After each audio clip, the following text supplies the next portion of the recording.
SmackDown Hot Takes, where I take your thoughts, your opinions, your hot takes from the previous episode of SmackDown, Raw, and or PLEs. And if you want a hot take on bacon, well, if pigs knew how delicious they were, I think they'd understand. I really do. I think a pig would be like, yeah, you know what?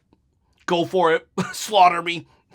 I taste too good to be on this earth. All right, so anyways, we got Long Neck saying OMFG when Javon Evans came out. I was so excited. It's a shame Super Sammy beat him. All right, let's see what else. LT says Javon should have beat Sammy for the title. Triple H books for moments. Well, that would have been a bigger moment than Brock Lesnar coming out, and a bigger moment than Brock squashing Cena, especially with their match the OG and Sammy put on. Raphael at Air says Sammy versus Javon Evans was awesome. It almost reminds me of Sammy versus Nakamura at NXT. More open challenges, please. Jimbo Slice, Javon Evans is going to become what Montez Ford should have been had he always been a solo star.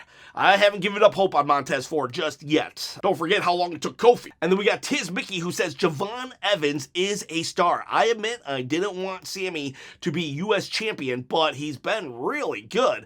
Banger match and giving others a chance. All in all, a really good SmackDown tonight. Okay, so I know a lot of people probably want to talk about the botches at the main event. We will talk about it. I've seen a lot of hot takes, so let's just talk Javon Evans, though, and Sami Zayn. Tiz Mickey, I totally get where you're coming from. I didn't really want Sammy to be champion either, but I gotta call a spade when I see it, and that's a spade. And Sami Zayn's title run, it's actually been pretty good. I would argue might be the best of all the champions, because this is a champion who is actually showing up and defending his championship. Surprise, surprise. I am very appreciative of the spotlight he is putting on talent who otherwise wouldn't get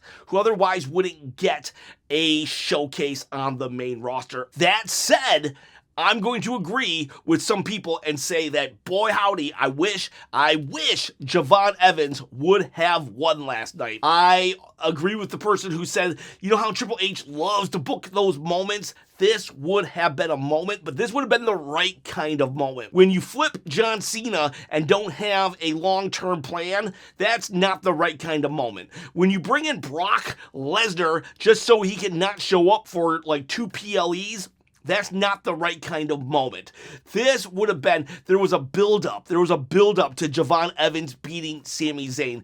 This was an amazing and an awesome match. Like Raphael at Air said, this was a very good callback to Sammy versus Nakamura. Sammy in NXT was such a joy to watch, and so is Javon Evans.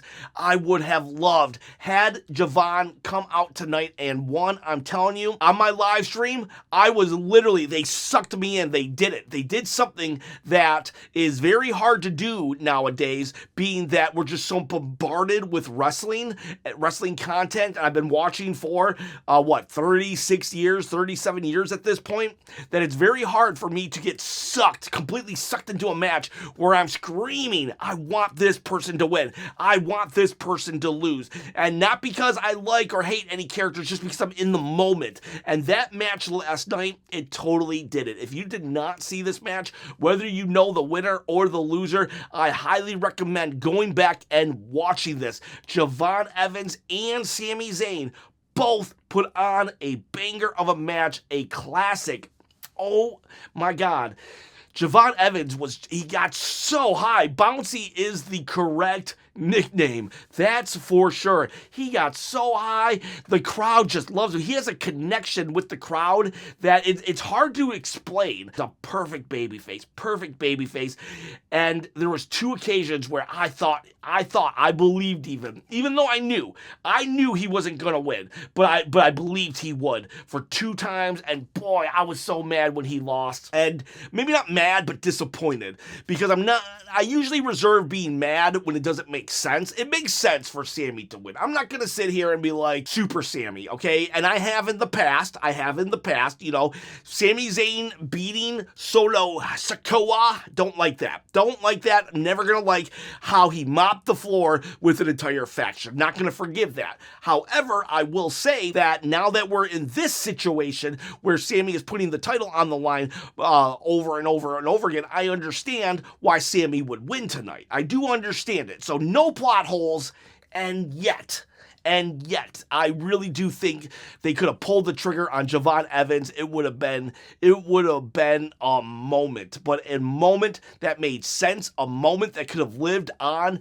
forever. This could have been, they could have replayed this 20 years from now about how Javon Evans beat Sami Zayn. It was a crazy upset. He was still in NXT. How old is he now? Is he 21? I'm not sure. This dude, 21 or under, beats Sami Zayn. Now we have a new underdog from the underground. You know what I mean? There was just so much that could have happened here. I really do think that this would have been the right call. Oh, that was such a opportunity. That place would have erupted. Don't come at me and say, oh, well, he has his whole career ahead of him. I know. I'm tired. I'm honestly no longer going to accept that excuse of, oh, don't worry, he's young. He will be fine. I won't accept that. That's like a talking point to excuse us not properly booking people. I'm not saying that Sami was the wrong winner. I'm not. I'm really not. But I think Jevon, in this instance, based on how I felt as a jaded WWE watcher and listening to the crowd, the butts in the seats, I think Jevon might have been the more correct winner in this situation. I don't hate that Sami won because of what Sami is doing to put a spotlight on people. He got Carmelo Hayes out of catering and in a singles match. He got Rey Fenix out of obscurity and back onto TV, showing everybody how good Javon Evans is. Fine. I accept the U.S. challenge as something that is going to be a vehicle for good more than bad. Yeah, I get it. Super Sami, he's the gatekeeper of the mid-card. We'll cross that bridge again after he loses the U.S. title. But right now, it is a good thing. But man, Javon last night. Sometimes you just hit a point where you like, that was his night. That was his night to lose, and I just wish he wouldn't have lost it. And that brings us to the question, who is going to beat Sami? You can put that in the questions below when you try to win this U.S. title that unfortunately Javon did not win, but you could win it. That's right. I'm going to give away this U.S. title at 20,000 subscribers on my quest to quit the day job. All you got to do is comment below, subscribe to the channel, hit that bell, ding, ding, ding, notification, and give a thumbs up, would you? Give a thumbs up for this video. Give a thumbs up for Javon. Now, why don't you give a thumbs up? It's such a low effort thing to do. Do you not like Chop? I totally understand. I don't like... Okay, so... just... Anyways, we got Nia Jax needs to go back to NXT. LOL. That's from hee hee. Yep, that's me. And then we have Anthony Blakely. That ref botch was awful. Dreamer. OG. Why have two women in the main event wear red outfits? This is something that needs to stop happening in the WWE. I agree on that. That's not part of. Well, I mean, I guess it's a wardrobe botch. Literally, don't have the same colors for your wrestlers. All wrestlers should just have very distinct outfits, even if it's just the color scheme. Jimbo Slice says, Jade got cut, Tiffany, Mr. Q, and Nia's kickout pinfall went wrong. Just a rough night for the women's main event scene. Yeah, that's an understatement. Very rough night indeed. I did talk about it yesterday at my one take, one shot. Even have some footage if you want to go watch that. And let's read a couple more and then we'll get into it. Eddie Broski says, holy botch, all three of the girls sucked. Alfonso Passion says, Nia still out there hurting people, and Jade still needs more time. She is botching as well. I call what I see, and that's my opinion. So what I'm going to say about this whole situation is it's very unfortunate. It was a very good match, I felt, until. And once the botches started happening, it was a domino effect. Because I think what happened was maybe when Jade started bleeding, it rattled everyone, and they couldn't. I don't know. Like I said, it was a domino effect, and it became really bad. This will forever be etched in some people's minds, and it's like we will be 8 years from now, and Jade Cargill could not make one mistake for 8 years, and then at SummerSlam 2033, she's going to trip over the ropes, and people are going to be like, yeah, just like that one time on SmackDown where she was busted open. So it's like, I felt so bad for them. I felt more bad for them as a human than anything, because I was like, they're going to get so roasted. And I'm not even going to say that, maybe on some levels it is deserved, because they do make a lot of mistakes. But at the same time, it just sucks. It's house shows. We need house shows. We just need house shows, because it would prevent stuff like this from happening. It would allow people to speak to think on their feet. So the match is going wrong right now. We need to take a breath, relax, and get through this. We need to figure out what we have to do to make everything get into place like it should be. And we cut out the house shows. They don't have that opportunity. Practicing in a warehouse is definitely different than practicing in front of an audience on national TVs. Oh man, it sucks. There's nothing to say. I can't defend the botches, but I can say that, it is what it is. It happened. I don't really know what to say. They botched, and it was bad. It was bad. It was so bad. It did take me out of the moment. I couldn't help it. I know it was a good match, but I can't really judge the match on being good anymore because of what happened at the end. And I'm just gonna... Maybe it was a good thing that Tiffany won. That way we don't have to always look back at, let's say if Jade had won, then we'd have to look back and be like, yeah, Jade won during that horrible string of botches. Yeah, I guess I don't have much to say. A botch happened. Mistakes happen. We got to lessen the botches. And I don't know, the referee should have just counted 3. That's what I think. The referee should have just counted 3. 1, 2, 3, done.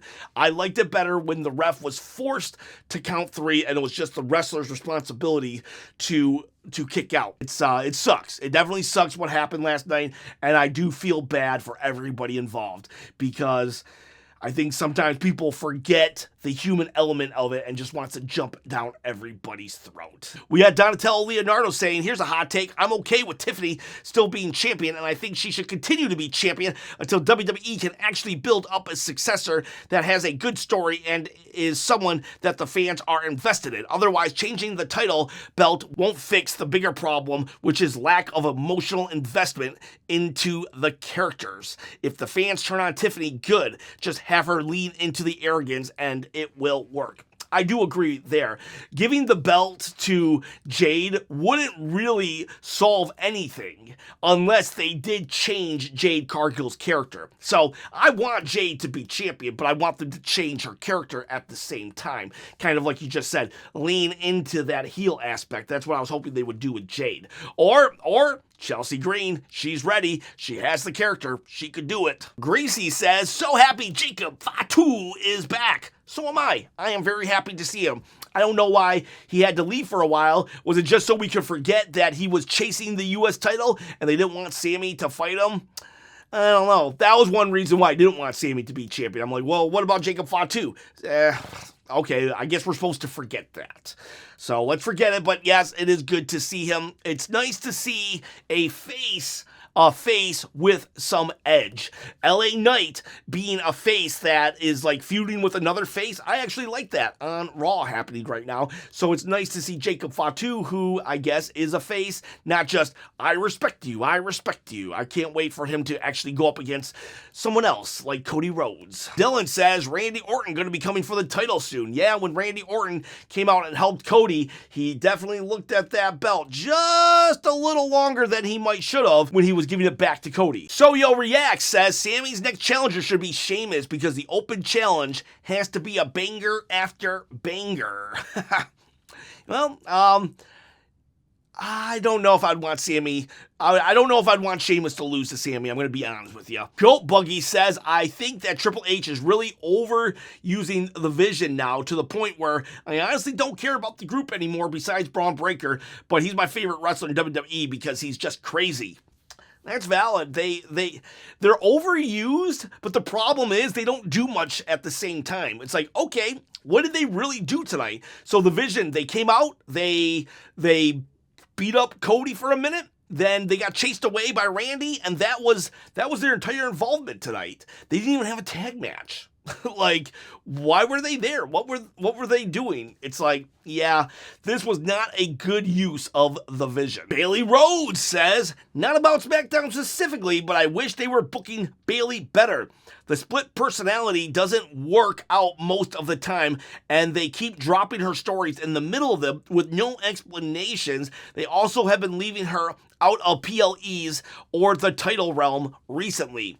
Yeah, that's fair. That's fair. If you're a Bailey Rhodes fan, I could see why you're thinking this. Now, a lot of people, I have heard a lot of people actually liking the Bailey Rhodes split personality. That might lend to more TV time.